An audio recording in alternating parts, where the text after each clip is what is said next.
সচেতনতামূলক ভিডিও তৈরির উদ্দেশ্য হল যেন সবাই ক্রাইম, প্রতারণা বা নিরাপত্তা বিষয়ক তথ্য জানতে পারে। সব সময়ের মতো আপনাদের বন্ধু আমি মোহাম্মদ মহাসিন রুবেল আপনাদের সাথে আছি। উদ্দেশ্য কি তা বুঝতে হবে, তাহলে এই ভিডিও বানানো আমার জন্য সার্থক হবে। চলুন বাকি বিষয়গুলো আমরা ভিডিওতে দেখি। রাজুর নতুন জীবন, অন্ধকার থেকে আলোতে ফেরা। রাজু একটা সময় ঢাকার গলিতে ছিনতাই করত। ছোটবেলা থেকেই দারিদ্র্যের সাথে লড়াই, কিন্তু সহজ টাকার লোভ তাকে ঠেলে দিয়েছিল অপরাধের জগতে। বাবা ছিলেন একজন রিকশা চালক, মা মানুষের বাসায় কাজ করতেন।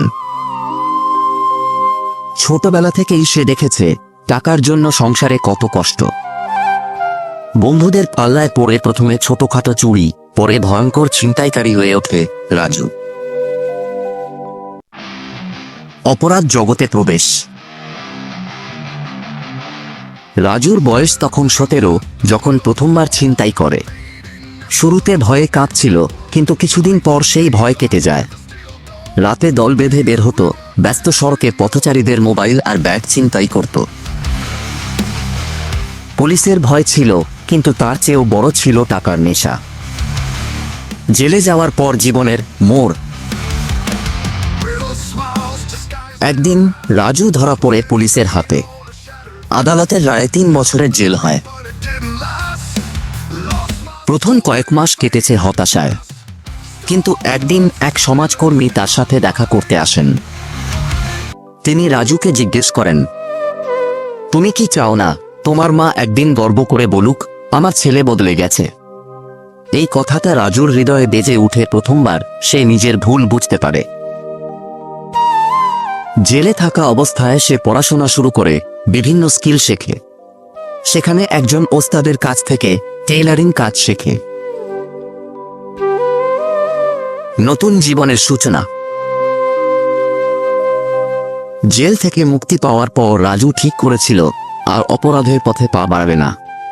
কিন্তু সমাজ তো সহজে গ্রহণ করবে না। পরিচিতরা তাকে সন্দেহের চোখে দেখে, চাকরি পেতে কষ্ট হয়। তবু সে হাল ছাড়েনি। এক এনজিওর সাহায্যে একটি সেলাই মেশিন পায়।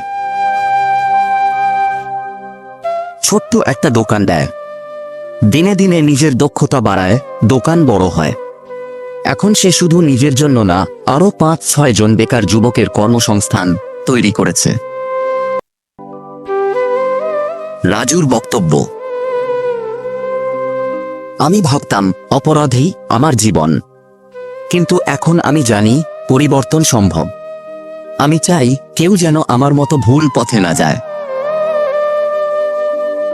আজ রাজু শুধু নিজের জীবন বদলায়নি, বরং তার দোকানে কাজ করে অনেকেই নতুন জীবন পেয়েছে। তার গল্প আমাদের শেখায়, যদি ইচ্ছা থাকে তবে অন্ধকার থেকে আলোতে ফিরে আসা সম্ভব। দ্বিতীয়ত, আমরা সুমন নামে এক মাদক ব্যবসায়ীকে জীবনী বিষয়ে জানব, এমনকি তার জীবন পরিবর্তন কিভাবে হয়েছে সে বিষয়ে জানব। সুমনের মুক্তি ও অন্ধকার থেকে আলোতে ফেরার গল্প। আজকের আমরা জানব সুমনের জীবনের গল্প। কিভাবে সে একসময় ভয়ঙ্কর মাদক ব্যবসায় জড়িয়ে পড়েছিল আর কিভাবে নিজেকে বদলে এনে নতুন জীবনে ফিরে এসেছে। তো চলুন বিস্তারিত আমরা ভিডিওতে দেখি। অন্ধকারের শুরু। সুমন ছিল সাধারণ এক তরুণ। ঢাকার একটি নিম্নবিত্ত পরিবারে তার জন্ম। তার স্বপ্ন ছিল বড় হওয়া, পরিবারের দারিদ্র্য দূর করা। কিন্তু বাস্তবতা ছিল কঠিন। পরিবারের আয় কম, জীবন চালানো কঠিন। একজন পরিচিত বড় ভাই একদিন তাকে বলল, চিন্তা করিস না, আমি একটা ব্যবস্থা করে দেব। সেই ব্যবস্থাই ছিল মাদকের জগতে প্রবেশ। শুরুর দিকে সে শুধু ছোটখাটো কাজ করত, যেমন মাদক সরবরাহ করা, টাকা সংগ্রহ করা। ধীরে ধীরে বড় ডিলারদের সাথে যোগাযোগ বাড়তে থাকে, টাকা আসতে থাকে বেশি করে। প্রথমে সহজেই টাকা আসছিল, কিন্তু সুমন বুঝতে পারেনি এই টাকা তাকে কতটা অন্ধকারে টেনে নিয়ে যাচ্ছে। ভয়ঙ্কর এক ঘটনা, জীবন বদলে দেওয়া দিন। একদিন তার সবচেয়ে ঘনিষ্ঠ বন্ধু রফিক, যে তার সাথেই এই ব্যবসায় ঢুকেছিল, মাদকের ওভারডোজে মারা যায়। সুমন প্রথমে বিশ্বাসই করতে পারেনি। সে ভাবত মাদক বিক্রি করলে শুধু অন্যরা ক্ষতিগ্রস্ত হয়, কিন্তু সে বুঝতে পারেনি এটা তার কাছের মানুষদেরও ধ্বংস করে দিচ্ছে। সেই রাতে সে সিদ্ধান্ত নেয় আর নয়। কিন্তু সমস্যা হলো, অপরাধ জগতে ঢোকা যত সহজ, বের হওয়া ততটাই কঠিন। পরিবর্তনের পথ। সুমন জানত যদি সে পালিয়ে বেড়ায় তাহলে হয়তো একদিন তাকেও রফিকের মতো মরে যেতে হবে। তাই সে সরকারি পুনর্বাসন কেন্দ্রে আশ্রয় নেয়। সেখানে সে চিকিৎসা নেয়, মাদক ছাড়ার কঠিন প্রক্রিয়ার ভেতর দিয়ে যায়।